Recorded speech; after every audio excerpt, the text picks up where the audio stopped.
Assalamualaikum warahmatullahi wabarakatuh. Selamat pagi, semangat pagi, salam sejahtera untuk kita semua. Yang saya hormati Om Edi selaku Ketua Panitia, Om Yono, kemudian juga om-om lainnya yang dari yang kesempatan pagi ini hadir dari berbagai daerah ya dalam rangka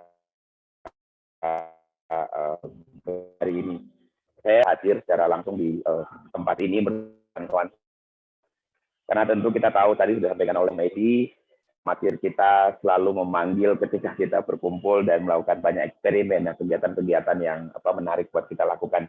Mungkin perkenalan sedikit, saya tadi sudah sampaikan, kebetulan saya dari BRIN, dari Pusat Teknologi Satelit, kemudian saat ini juga tahun lalu terpilih sebagai salah satu direktur dari IARU Region 3, dan insya Allah nanti periode 1,5 tahun ke depan saya akan menjadi chairman of director untuk Region 3 karena bergantian dengan Pak Ken dari Jepang begitu.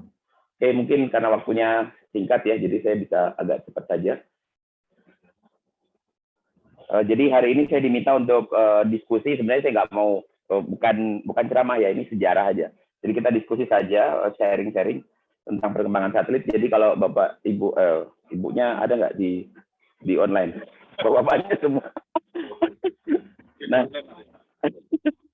oke, jadi ini ya, jadi sejarah satelit itu dimulainya dari roket ya. Jadi kalau kita lihat tahun 1942 itu ada engineer namanya Wernher von Braun. Dia ini adalah seorang engineer yang kemudian teknologi roket. Dan teknologi roket itulah yang kemudian kita gunakan sekarang ini untuk bisa mengirimkan mengirimkan satelit kita ke luar angkasa begitu ya. Nah, dan kita tahu waktu itu kemudian von Braun karena kalah perang dunia di Jerman tahun perang dunia kedua, kemudian ya karena orang pintar jadi nggak langsung ditembaki gitu, ditanya dulu mau gabung atau tak bunuh gitu. Ya udah gabung aja deh gitu, ya sudah ikut ke Amerika gitu. Nah, orang Rusia pintar juga karena dia tidak dapat engineer-nya, dia cari blueprint-nya. Jadi dia masuk ke, kalau ada yang pernah ke Jerman itu, di sana ada daerah namanya Pneemunde, itu markasnya si von Braun. Nah, di sana itu di situ ada lokasi yang semua pengembangan roketnya Jerman ada di situ, dan si Rusia ini pinter, ya sudah kamu ambil aja engineer-nya, tak ambil ininya aja blueprint. Jadi blueprint-nya dibawa, sama roket utuhnya juga dibawa gitu ya.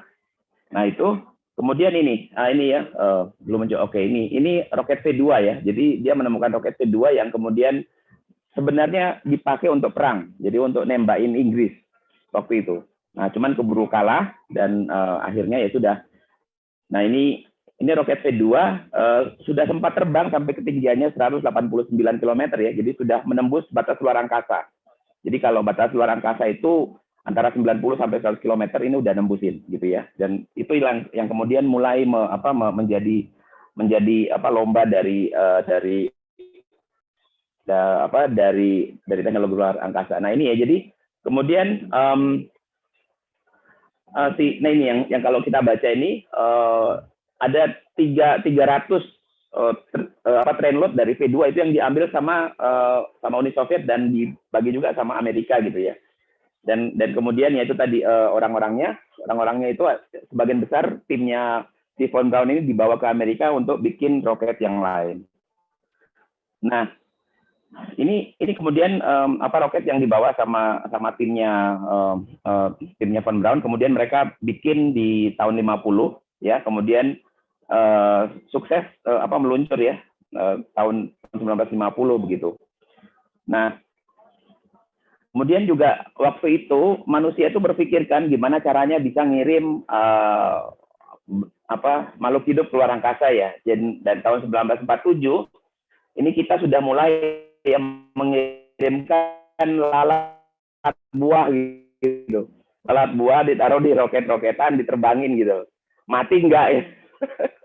Kan nggak mungkin malah ditaruh di roket diterbangin gitu. Ujung-ujungnya mati. Nah, tahun 49 kemudian dicoba lagi pakai monyet ya, namanya Albert II.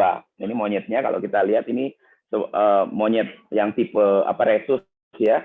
Dan yang sebenarnya datangnya dari Asia, saya nggak tahu, siapa tahu mungkin dari Indonesia kali ya, mereka ngambilin. Kemudian ini diterbangkan, ditaruh di roket V2 yang tadi itu, diterbangin gitu. Dan sempat terbang sampai ketinggian 83 mil, jadi berarti berapa? Hampir 160-an ya, 160 kilo gitu. Mati juga. Nah, nah kemudian mendadak kemudian tadi ya, karena Amerika ngambil engineer-nya, Rusia tanggal 4 Oktober 1957 itu mengejutkan dunia. Tahun 57. Dia meluncurkan satelit pertama namanya Sputnik dan sukses, dan itu bikin satu Amerika kaget. Dan sampai waktu itu kan hoaxnya itu wah, jadi sana sudah ada hoax tahun 1957 itu sudah ada hoaxnya. Waktu itu bilang itu Uni Soviet sudah berhasil mengirimkan alat untuk memata-matai kita, menyebarkan penyakit gitu, sama persis sama hoax sekarang gitu. Kayak gitu. Jadi takutlah Amerika, dan ini yang menjadi penting ya, tahun 57 ini kita peringati sebagai hari satelit ya sebenarnya di setiap bulan Oktober. Nah, satelit ini yang pertama mengorbit bumi gitu. Dan ini satelitnya kayak bola basket ya kalau kita lihat. Nah, ini tahun 50, dan ini adalah benda artifisial pertama yang dikirimkan manusia ke luar bumi begitu. Nah, ini juga ya kalau kita lihat ini nama Sputnik itu sebenarnya adalah kalau diartikan dalam bahasa Inggris ya satelit gitu ya. Ukurannya seperti bola basket, kemudian beratnya tuh cuma 183 pound itu berapa Om Yono? Bagi 2 ya. Iya, jadi sekitar berapa ya? 90-an kilo ya. Dan satelit ini sebenarnya isinya cuman beacon, cuman titit-titit gitu ya. Tapi titit-titit itu yang bikin takut Amerika zaman itu gitu.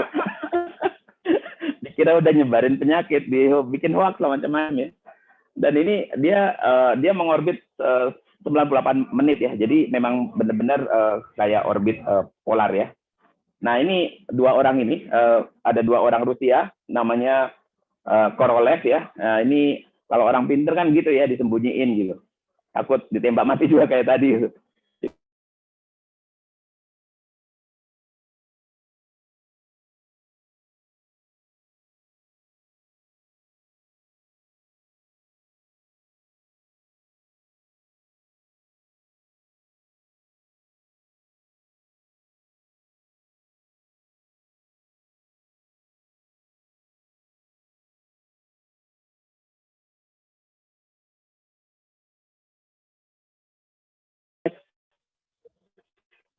Iya.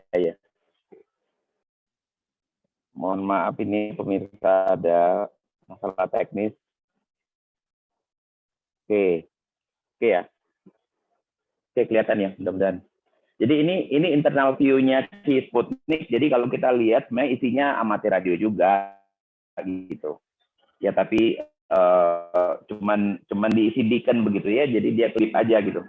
Nah, kemudian nah ini kalau kita lihat ini ada remove before flight-nya. Kalau kita lihat biasa ya kalau di pesawat terbang apa itu ada remove before flight. Ini salah satunya, ini remove before flight untuk menghidupkan si sistem satelitnya dari connect baterainya lah ya, connect baterai ke satelit biar dia on begitu.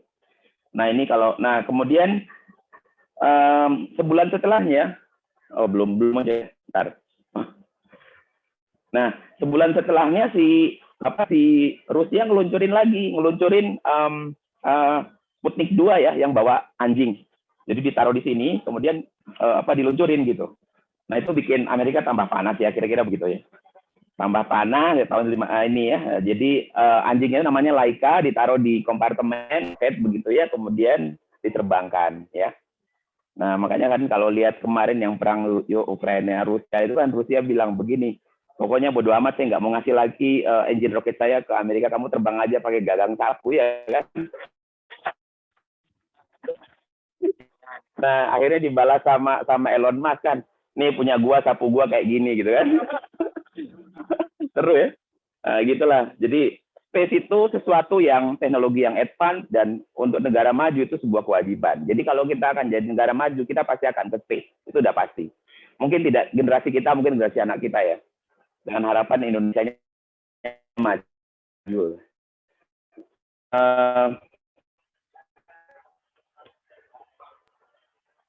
Masih loading ya. Nah ini ya, jadi si Sputnik itu dibawa pakai roket namanya roket R7 gitu ya. Roket R7 itu kalau kita lihat apa strukturnya, itu dia ditopang oleh beberapa roket ya. Jadi gaya Rusia itu dia tidak mau bikin advance tapi fungsional, makanya besar, tapi yang penting jalan dulu gitu. Itu yang apa mereka lakukan. Nah, dan ini bisa sebenarnya disiapkan untuk naruh nuklir di atasnya. Makanya waktu Putin bilang macam-macam kita jadi nuklir nih, wah udah deh.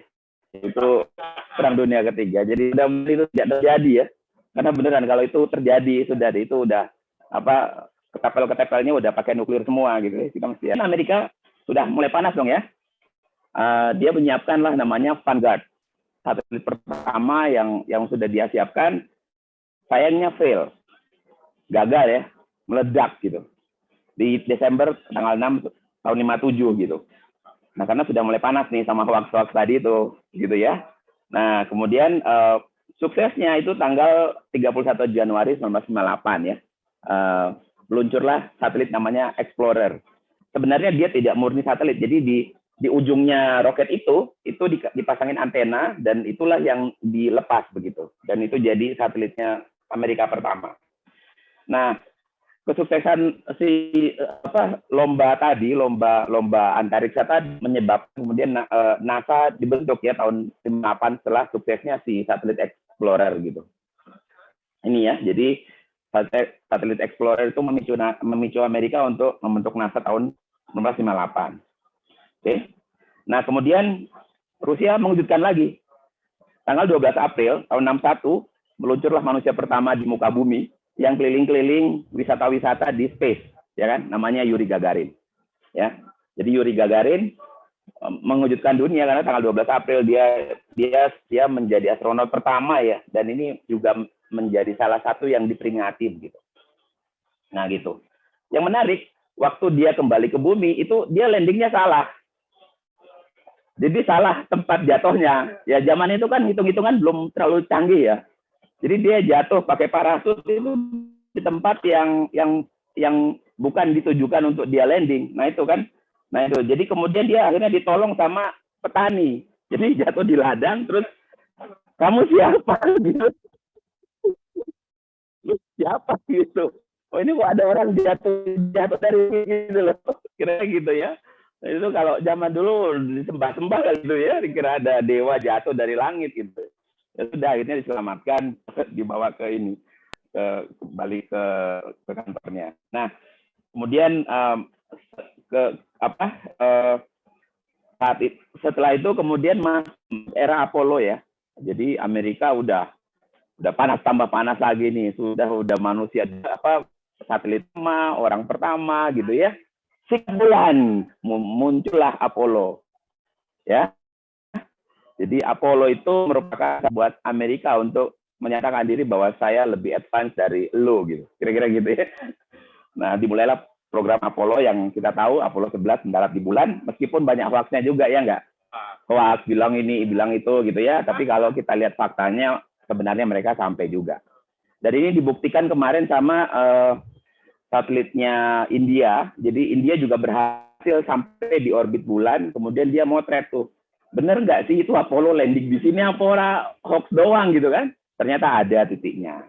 Jadi itu bener. Oke ya. Nah, kenapa roket itu penting? Kita lihat ya. Jadi roket itu ya hukum aksi reaksi ya. Kalau kita dulu belajar di SMA, hukum Newton ketiga ya, aksi reaksi. Aksi ada reaksi. Kalau kamu mukul saya balas kan kira-kira gitu ya. Jadi sama, roket juga begitu. Dan dia ini kan kita aksinya pakai apa ya? Pakai gas yang dibakar ya, jadi ada energi dipancarkan maka kita bisa terbang. Kalau kita pakai air yang kita pompa juga sama ya, kita pompain air. Kalau kita biasa ikut lomba roket air itu juga sama, pakai air terus dipompa pakai tekanan tinggi, kemudian airnya nanti nyembur gitu ya, terus dia bisa terbang. Saya kira gitu. Nah, terus, nah mungkin yang menarik ini ya, kenapa sih roket itu begitu di bawah itu ukurannya besar ya, ukurannya besar. Karena bumi kita ini kan punya gravitasi ya. Makanya kalau kita lihat ini bumi si roket itu engine awalnya besar-besar gitu. Tapi nanti yang sampai ke langit itu cuma segini-segini gitu. Ininya aja gitu ya. Karena butuh energi sangat besar untuk melepaskan diri dari tarikan gravitasi bumi. Nanti begitu dia sudah lewat 100 km, biasanya dia sudah lebih santai gitu ya, sudah energi yang dibutuhkan tidak terlalu besar.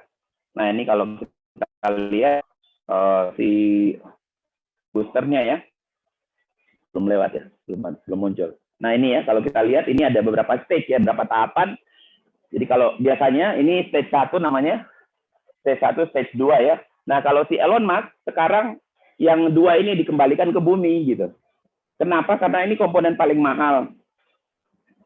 Komponen paling mahal dari sebuah roket gitu. Jadi yang dilakukan Elon Musk itu sama.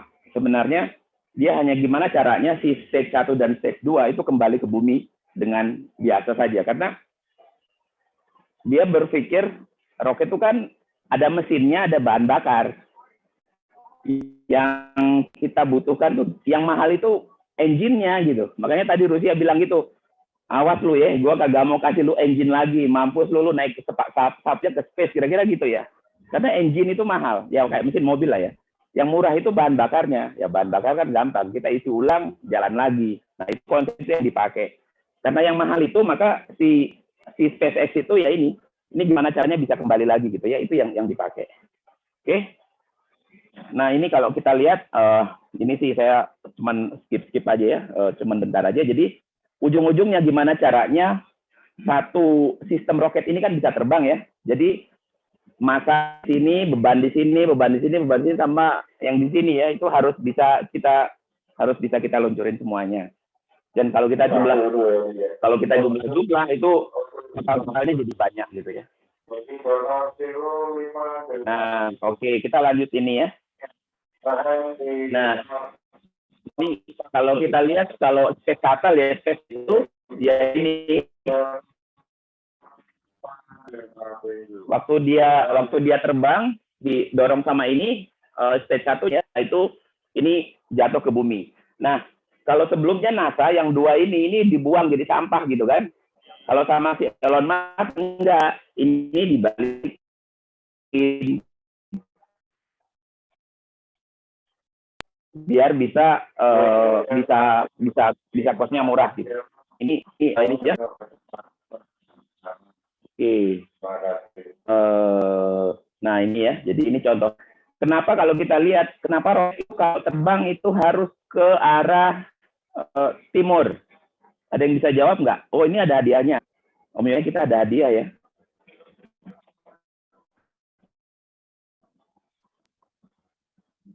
Aduh, Om Yono udah tahu nih. Ada di bawah. Atau mohon maaf yang online ya, yang online gimana kalau jawab benar? Online mohon maaf ya, khusus jadi spesial gitu ya.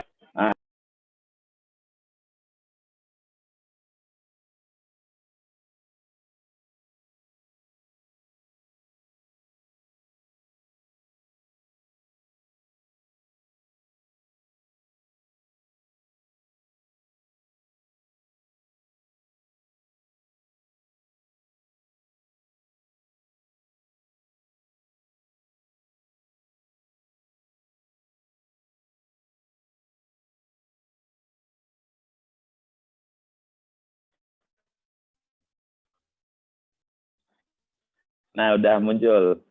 Banyak juga ya, 31 orang. Ya, saya udah share screen. Tapi di Om Yono belum muncul. Oh, itu baru mulai nongol.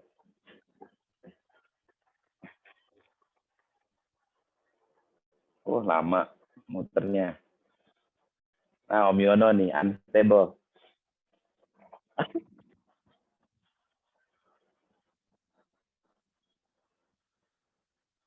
Nah, oke ya. Udah kelihatan Om Yono. Yang itunya yang kanannya Om. Nah, ya jadi tadi ya benar ya, kenapa roket itu terbangnya ke arah timur ya? Karena bumi berputar ke arah ke timur, ke timur. Ada hadiah lagi nih.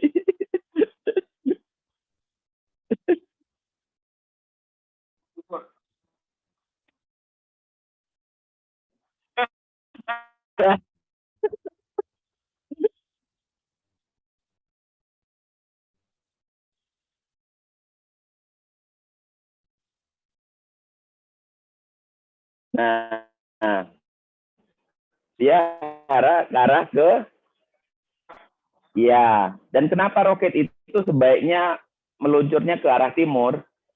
Biar dapat tendangan awal gitu loh. Iya, wah. Monggo Pak. Udah ada 2 tadi. Om yang apa berarti? Sama Om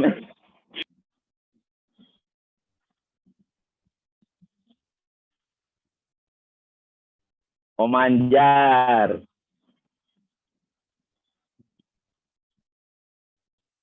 Masih banyak, masih ada. Oke, kita lanjut ya. Jadi kira-kira gitu. Nah, kita bisa bayangkan perputaran bumi itu 10.800 km per jam, ya. Makanya satelitnya harus diksanain. Kalau kalau roketnya terbang lurus-lurus aja gimana pasti jatuh, ya. Makanya dia harus muter ke arah timur biar dia dapat tendangan awal tadi. Oke. Nah ini ya, jadi nah dengan ada 28.800. Oke ya. Oke. Ini saya udah next. Oke, ini ya, tapi ini jelimet nggak usah lah ya.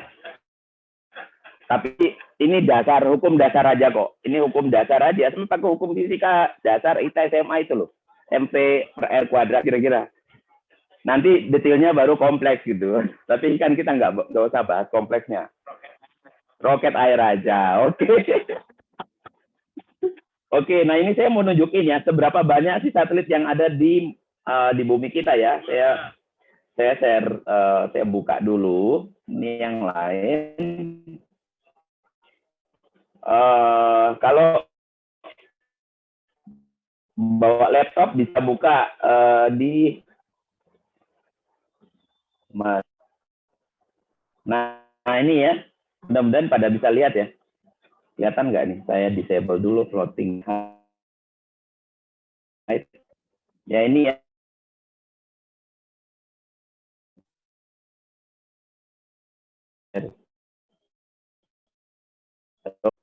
Oke, jadi mana tadi sampai sini ya. Oke, jadi kalau kita lihat ya, oke, jadi kita bisa lihat ini ya seberapa banyak sih satelit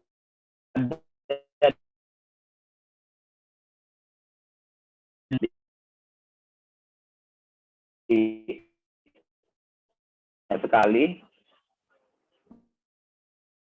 Oh, kita lihat nih, kalau kita lihat apa sangat luas ya. Jadi ini apa satelit semua ini isinya, dan ini real time. Jadi berdasarkan data ya semua negara besar itu punya radar Pak. Radarnya nggak ke bumi, ke atas. Semua objek angkasa di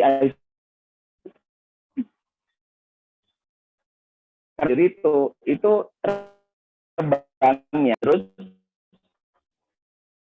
dari data ini kita bisa tahu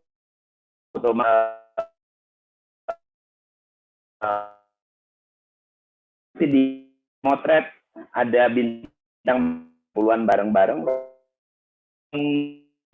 itu bukan bukan, satelitnya pun Ya, SpaceX ya, Starlink ya. Oke, saya ini lagi aja biar cepat.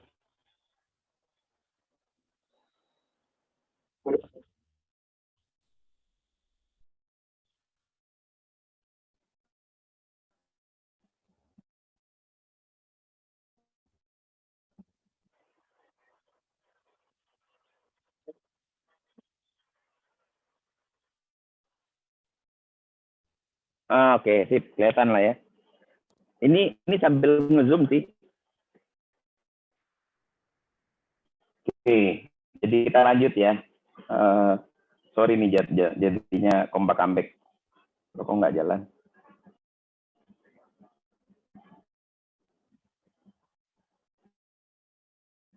Stop share dulu, diulang lagi.